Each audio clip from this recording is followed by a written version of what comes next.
What's up, folks? I wanted to make this comparison video. This might be like an unfair comparison when you first look at it, but really it's not that unfair of a comparison. All right, so I've got the Schuyler New King James Quentel in the purple goat skin. This is one of the nicest New King James Bibles I've ever seen. And then you have the new Preaching Bible from Thomas Nelson in the calfskin leather. Now, this Bible runs about $200, maybe a little under. You could probably get it for $170, $175 in mint condition. Maybe more, maybe less. This Bible is about half that. It's about $85.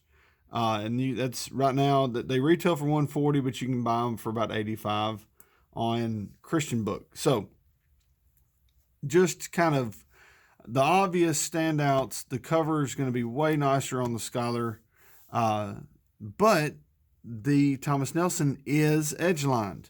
It is edge-lined. You're going to have more yap on the Schuyler. It's a softer, more supple cover. But if that's not a huge deal for you, this is a great option. It's going to be built to last. Well done. Now, you're going to have gold gilding on both of them, but you will have the red art gilding on the Schuyler. It's just white under gold on the Preaching Bible. Okay, so as far as the text, this is going to be the New King James paragraph format. It's 11-point font on the Quentel. You have the red chapter numbers, and you have bold verse numbers. Okay, so red chapter numbers, bold verse numbers. You can find the verses fairly easy. Not super easy, but fairly easy. The verse numbers are large enough in comparison to the text. And the chapter numbers are in red. The references are in red as well. Good paper. This is a 36 GSM paper. It is line matched, and it's very readable. It's considered one of the finest New King James Bibles really ever made. So it's really not a lot to complain about. So let's look at that, and then let's actually look at this Preaching Bible. It's impressive. Impressive. Okay, so you have an 11-point font on the Quentel. You have an 11.5-point font on the Preaching Bible. You have a paragraph format on the Quentel, verse-by-verse format on the Preaching Bible. They both have 3 ribbons. They both have references. I think it's a little cleaner, honestly. It's a little cleaner look on the Preaching Bible versus the Quentel.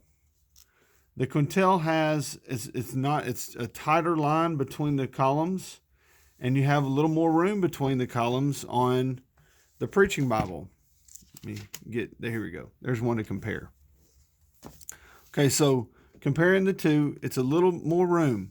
You have more room between each verse number. Now they're about the same size. Actually, the Preaching Bible is a slightly bigger text block. I'll show you that. But this is an 11.5-point font versus an 11. Now, the fonts are slightly different. So the font that 2K Denmark built for Schuyler is going to have a larger size. It looks larger because it's just the way it's designed. It has more flare in the edges and stuff. But this is actually a larger text size. Barely. It's a half a point larger. But it is larger nonetheless. So anyway, there's your kind of layout differences. The paper this is more of a not tan, but it's a off-white paper on the Schuyler Quentel. And really, it's a joy to read from, but the off-whiteness does kind of get annoying after a little while. Just because if you're reading for long periods of time, there's just something really attractive about this stark white paper on the Preaching Bible. So what am I saying? am I saying that the Preaching Bible is better than the Quentel? I'm not saying that, but I am saying it's really comparable. So even though it's half the price, this Preaching Bible is holding its own and more. It's doing more for the money, without a doubt. It's doing the job. At 11.5 point font, it doesn't have the marginal room that the Quentel would have. It has slightly smaller margins, but I mean, it's really impressive. And you have the different verse numbers, where in the Quentel, the verse numbers are just bold. These are actually different color. I mean, that's really cool. Easy. When you talk about ease of navigation, this wins. I mean, that's just how it is.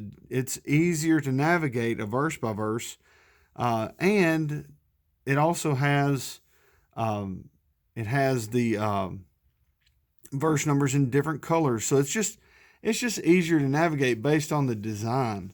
Now, again, if you were looking at the features, as far as the art gilding, the Beresford ribbons, which are going to be way nicer than the single-sided satin ribbons in the Preaching Bible, the goatskin cover, bound by Youngblood. I mean, it's as far as aesthetics, is the goatskin cover and the art gilding and all that worth $80 more? Probably so, honestly. But you know, it's really, really, really nice. Now, one thing I would probably try to do, now you can see this right here. And no offense to my friends who love their Skylers, you can see these are about the exact same size. Now the Preaching Bible is just slightly wider, okay?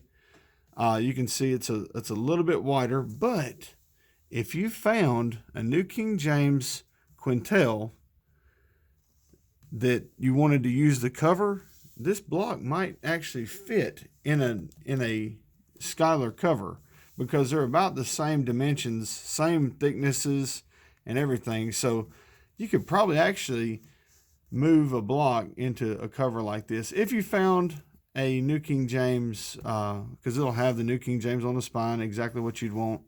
If you found one with a damaged block, where it would make more sense to do that. But anyway, that's the comparison. Leave me a comment down below if you have any other questions. I can't really think of anything else to show you guys other than the Skylar has a concordance, okay? And it has lined paper. It has those kind of features as well. The Preaching Bible doesn't, mainly because it's built just for preaching. And this one will have more maps. The Skylar will have a larger maps area. Okay, so, but you do have a lot more maps in the Skylar, index to the maps, all that stuff. And you have a big old concordance in the back. I know, with tiny, I mean, it's tiny printing, really nicely done though. But it's more of a concordance than the Preaching Bible has, which I'm not saying a Preaching Bible needs it. I'm just for sole comparison's sake, one does have those features and one does not. So anyway, that's all I've really got for you guys. Again, if you like Bible reviews, comparisons, tutorials, and even at times just some random stuff, subscribe to the channel and hit the notification bell so you'll get notified when I upload new videos. And thanks for watching. God bless.